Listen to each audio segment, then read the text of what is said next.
Welcome everyone.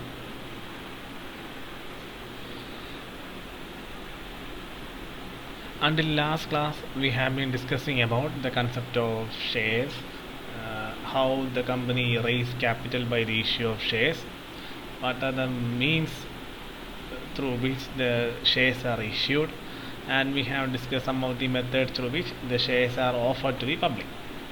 And in the last class, we were discussing about issue of shares for cash, in which we were discussing about the various forms of issue towards the public. So let us continue with some of the other methods under the same category. So these were the theoretical aspects we were discussing previously. Issue of shares for cash, in which various methods through which the shares are offered to the public. Let us discuss the other methods followed by various companies.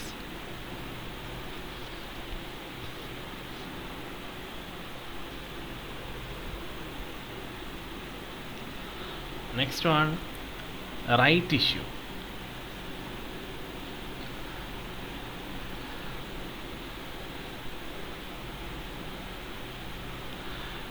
Right issue is an offer of the right to the existing shareholders to buy new shares in proportion to the number of shares held by them. This is a privilege given to existing shareholders to subscribe to the new share issue according to the terms and conditions of the company. Thus, the shareholders can reject the offer or sell their rights. So, in simple terms, it means the already existing shareholders will be given a special right in which they can buy additional shares in proportion to the shares already held by them, because only for the existing shareholders this facility is available or this right is offered. So it is actually a right given to the existing shareholders to buy additional shares or new shares in proportion to the existing shares held by them. And remember, it is a privilege given to the existing shareholders, not a new shareholders. And the thing is that the shareholders can either make use of this right, or they can sell this right to some others. So that is the concept. Right issue is a facility offered to the existing shareholders. So shareholders can either use that facility or they can sell that facility to others. So that is the concept with right issue. So it is another method of raising. All these are different methods followed by the company so as to induce the public or the shareholders to invest more in the company. All these are tactics and tricks implemented by the company to raise the capital. That is the concept. So this is another one method. And next one, EIPOs. In the last class we have discussed about IPO. IPO means initial public offering. So what is the concept of E-IPO? You might have seen the term E in prior to various terms like e-visa, e-application, e-commerce. So what is the concept of E? Yes, electronic. So initial public offering through electronic means is known as EIPOs. So a company who wishes to issue their capital to the public through online system should enter into an agreement with the stock exchange. Then only they can implement that facility. This method of new issue is called EIPOs, or otherwise known as electronic initial public offerings. SEBI appointed brokers have to receive the applications and forward them to the company. Registrar to the issue should be appointed. He should have electronic connectivity with the stock exchange. The lead manager is responsible for coordinating all activities connected with the issue. So all these are connected through an intermediary. A company simply can't implement an electronic IPOs. Here the applications for the company is collected through various brokers and registrars who has been appointed as per the SEBI guidelines. They will collect the applications and accordingly the further activities or further steps are taken place. So this is known as EIPOs, and it is yet another method taken by the company to raise the capital. So all these are the various methods implemented by the company to raise capital. So let us discuss the next major aspect with regard to issue of shares, that is the procedure for the issue of shares to the public. So until now we have been discussing various methods for raising capital. The concept is whoever or the company who wants to raise a capital issue their shares to the public, collecting their subscription, allotting, and thereby raising their capital. That is a simple concept, and for that the company has been following various steps.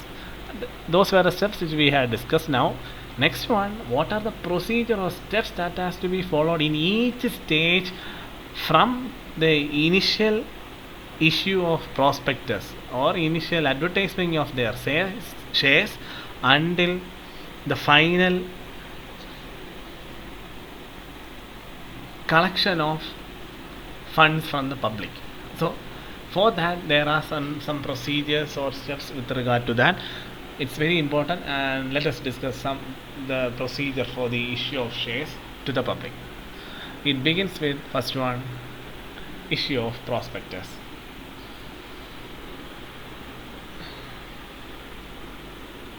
We have discussed about this aspect during the points which we have discussed previously in the last class. Anyway, let us discuss again issue of prospectus. A prospectus is an invitation of the company to the public to purchase its shares or debentures or any securities the company intended to issue to the public. The person who is interested to invest in the company will invest money in the shares or debentures or securities of the companies, so that the investors should obtain detailed information about its shares or securities or debentures offered by the company. Such information is well provided through prospectus. So this is the first and the foremost step that has to be followed by any company that is operating in any part of the world as per the rules and act. First one, issue of prospectus. It contains complete details regarding the types of shares which they are going to offer, types of debentures they are offering to the public, types of securities that are intended to issue to the public, its rules, regulations, the rate of dividend, everything relating to the capital is mentioned in the prospectus. The intended shareholders or public can go through this prospectus, and if they are satisfied they can go to the further steps. So once the company issued the respective prospectus relating to the company, next step, application for shares.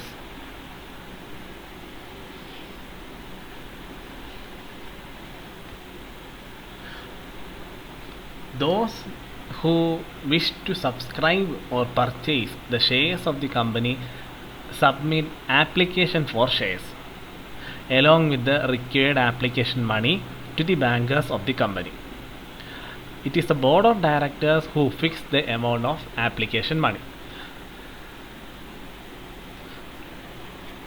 And remember, there is a rule with regard to that. The application money should not be less than 5% of the face value of the shares. We will discuss about that part during the coming sessions. Right now, the application of shares here, the whoever interested in investing in the shares or debentures of the company has to submit their application along with the application money. There will be certain installments through which the amount has been to be made or paid by the respective shareholders or potential shareholders. So first of all, whoever interested, if they have gone through the prospectus of the company and if they are satisfied with the rules and regulations, they can apply for the shares. For that, they have to submit an application along with the application money. It will not be the whole amount of capital, it will be a certain percentage of the capital intended to raise. So application for shares is the next step that has to be followed as per the issue of shares to the public concept. Next one, allotment of shares. So the company has issued a prospectus and it might have received the application money or applications along with the application money. So after the last day of the receipt of application, usually there will be an expiry date or a final date for the receipt of applications, or otherwise known as closure of subscription list. The board of directors start allotment of shares in consultation with the stock exchange. Since their shares are listed in the stock market, every activity should be done through stock exchange, and through the consultation of a stock exchange, the allotment of shares has to be done. So what is meant by allotment of shares? It means issue of shares to applicants on the basis of application submitted by them. So before allotment of shares, it is to be assured that the company has received the minimum subscription. Minimum subscription is an important aspect. We will discuss about that during the next slides or coming slides. Let us discuss about the basic procedure right now. So as per rules, allotment of shares is to be made within 120 days of the issue of prospectus. So we have come to the third step. First one was issue of prospectus, second one was application of shares, and finally, not the final step, next step was allotment of shares within the expiry date. The public has to apply for the or subscribe for the shares of the company. Once the application collection date is over, the board of directors start allotting the shares, and it is done by consultation with the stock exchange. And the company must make sure that it should have a minimum subscription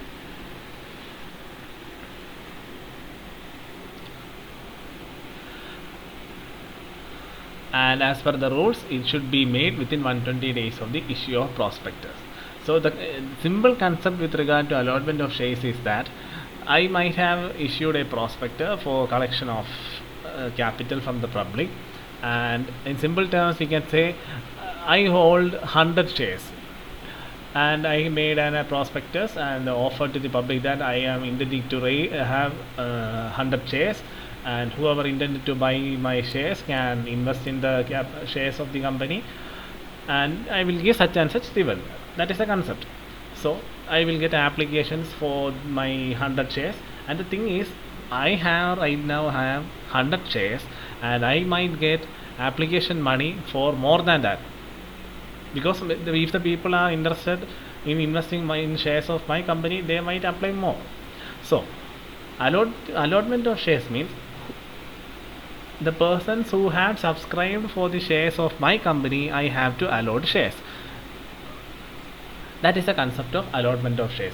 100 shares of the company has to be allotted to the people. The thing is, whenever the people has applied for more than 100 shares or more than 100 people has applied for that, in that case the allotment is a tricky work, because the allotment has to be made according to the subscriptions made.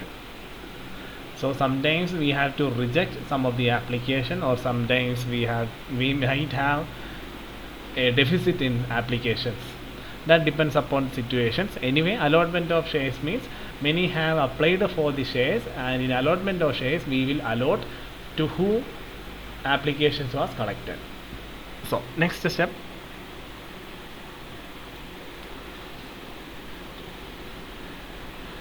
letter of allotment.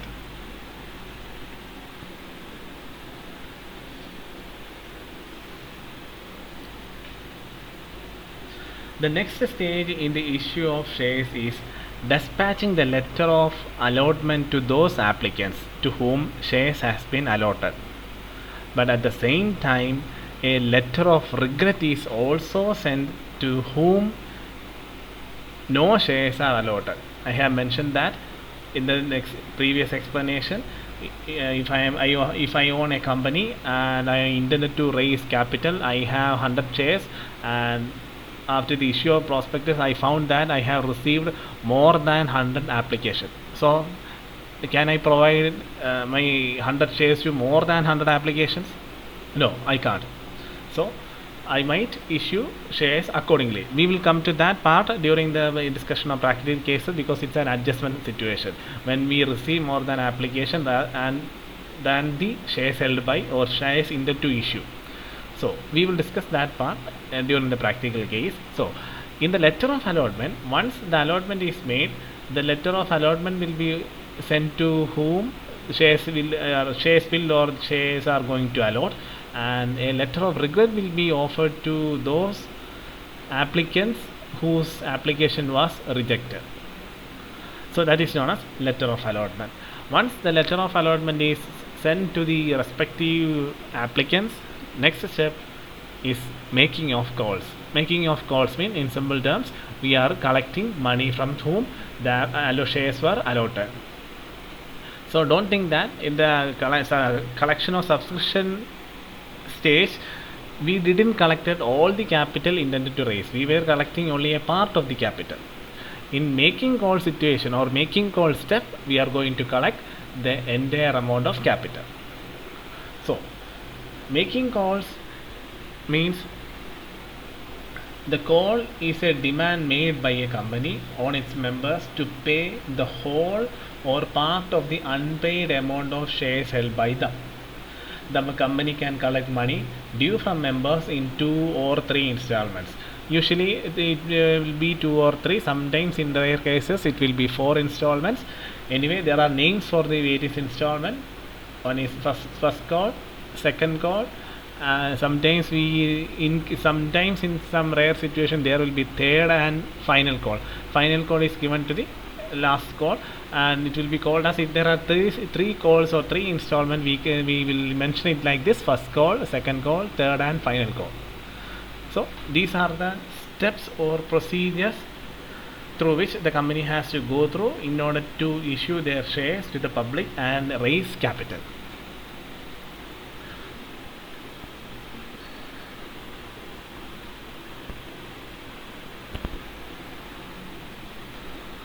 So these are the steps with regard to the issue of shares, but apart from that, there are some important terms that has to be kept in mind with regard to the issue of shares.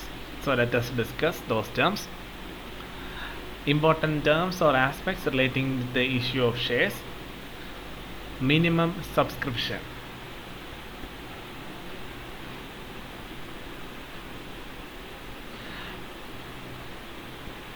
During the discussion of steps in the procedure of issue of shares, in the second step, application of shares, we have mentioned that the company should make sure whether the company is able to collect the minimum subscription, like that. So minimum subscription is another important aspect with regard to issue of shares. It means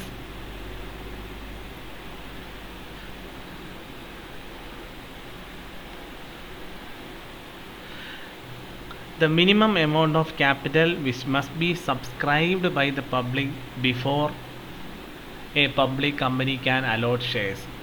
90% of the issued amount as per SEBI. The board of directors fixed the amount and stated in the prospectus. In the first stage, we have mentioned that we will issue prospectus. After that, in the second stage, we will collect application for shares, where we will get the public will subscribe the shares of the company through application along with the application money, and there will be a certain amount fixed as subscription or the initial price, and the company must make sure that whether the company has received 90% of the issued amount. Only then they can go further into that. So that is known as minimum subscription. So issuing the shares to the public doesn't mean that any company can simply issue shares and wait for the amount to come to the company. Not like that. In various stages, the company has to follow certain procedures. In the application, collection of application or subscription of amount from the public, in that stage the company must make sure that the company has received minimum 90% of the subscription amount. In some situation, if the company didn't able to fulfill that requirement, in that case, if the minimum subscription is not received within 120 days of the date of issue means issue of prospectus, amount collected must be returned to the applicant. See, if the company fails to collect 90% of the subscription amount, in that situation the company must return the amount collected from the applicants. If not, the directors are liable to repay the money with 6% interest from the 130th day onwards. So there will be a penalty with regard to that. So collection of application money or collection of subscription money is not a simple task. The company must make necessary arrangements to collect as much percentage of the subscription money in order to go to the further procedures. Otherwise the company will fail. They have to return back all the money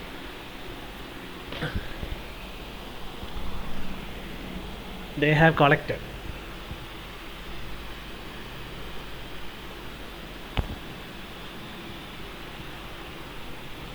So that is known as minimum subscription, and with regard to that, minimum subscription is used when if the company succeed in collecting the minimum amount of subscription, the same can be used by the company for productive purpose.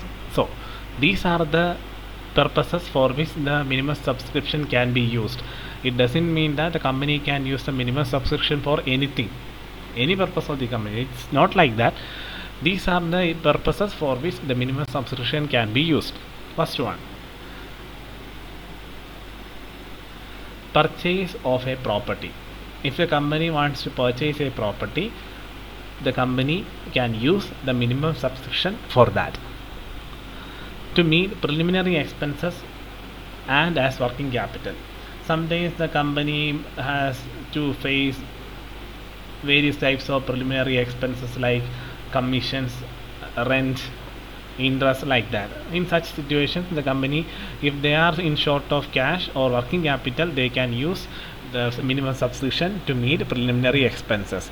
Or if the company is finding it difficult to raise working capital, or company is finding it difficult to make use or create working capital, because working capital is important for the smooth running of the business.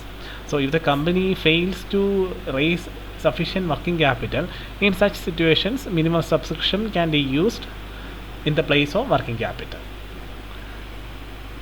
And finally, repayment of any money borrowed to meet above expenditures. Sometimes the preliminary expenses has been met from other sources.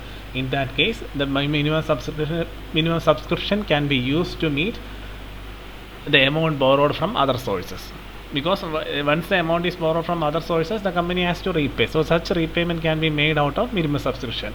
If the company fails to raise working capital, and if the company might have borrowed the amount from some other sources, the same minimum subscription can be used by the company to meet those borrowings. So these are the major requirements for which the company can use minimum subscription.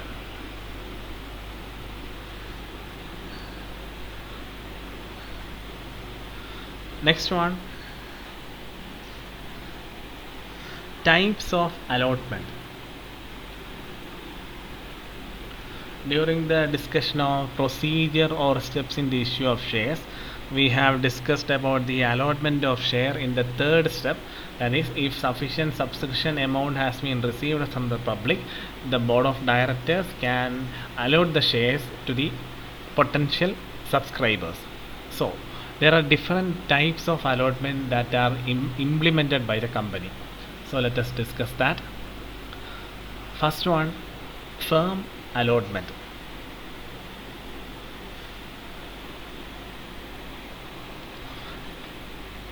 When a firm issues certain percentage of shares to the public, the remaining shares are allotted to different categories of investors. Such allotment is known as firm allotment.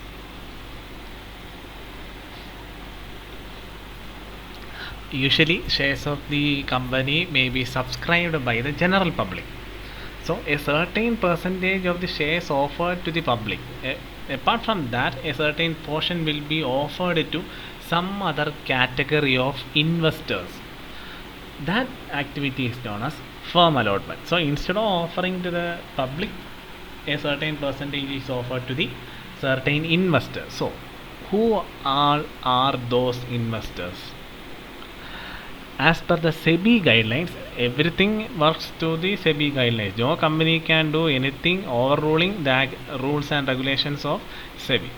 So, as per the SEBI guidelines, the firm allotments are allotments made as per SEBI regulations to different categories of investors.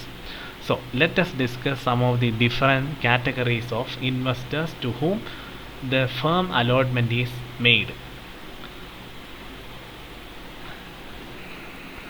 First one, foreign financial institutional investors, and about 30% of the shares that can be offered to foreign financial institutional investors. It may be a foreign companies or foreign investors who are interested in investing the shares of the particular company. That is known as foreign financial institutional investors. Next one, development financial institution. There are some financial institutions that may be concentrated mainly on the infrastructural development of the concerns. They also interested in investing in the shares of our company, and proportionate of shares offered to these category are 20%. Next one, Indian mutual funds. Mutual funds in a type of investment portfolio through which the concern or whoever can raise their returns or capital. Indian mutual funds is also has an ability for the enjoying the firm allotment offered by the company, and 20% of the ratio is offered to Indian mutual funds. Next one, permanent regular employees. Apart from offering the shares to the public, a 10% is offered to the permanent regular employees of the company that offers the shares. Next one, 5% for lead bankers. And finally, 10% for employees of the promoting company. So these are the special categories of investors to whom a firm allotment can be offered. The concept is very simple. A certain percentage of the shares offered to the public will be offered for the special category of investors. That is known as firm allotment. And remember, the company must follow all the guidelines mentioned or implemented by the SEBI.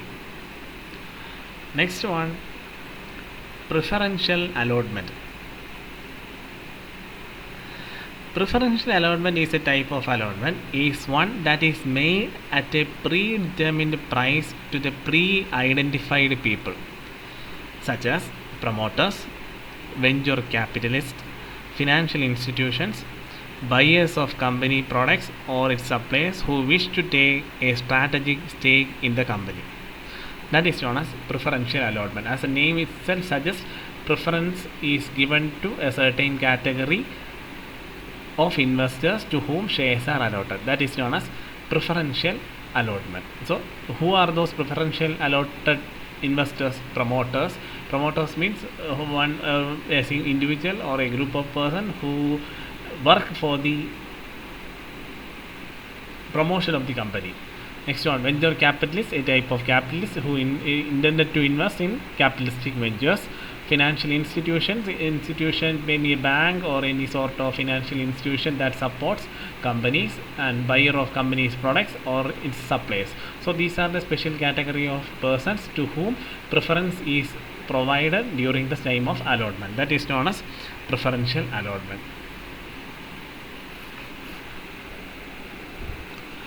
Just like the previous methods or steps which we have learned, in a company who intend to issue preferential allotment of shares must follow the guidelines implemented by the SEBI. So let us discuss the guidelines stated. Minimum lock-in period is 3 years. We have mentioned about the concept of lock-in period in the previous sessions. and here in this case of preferential allotment, minimum lock-in period is 3 years. In that period, the concerned investors can't exchange or sell their shares offered through preferential allotment. Next one, 3/4 of the shareholders must agree. That is, the 3/4 of the shareholders must agree to the issue on preferential basis. Only with the approval of the shareholders of the company, the preferential allotment can be made to the special investors. Minimum price of such an issue should be on an average of highest and the lowest of the 26 weeks preceding the date on which board takes a decision for preferential allotment. It's very simple. If the company has been running for quite some time, and if the company intended to issue their shares through preferential allotment, and the price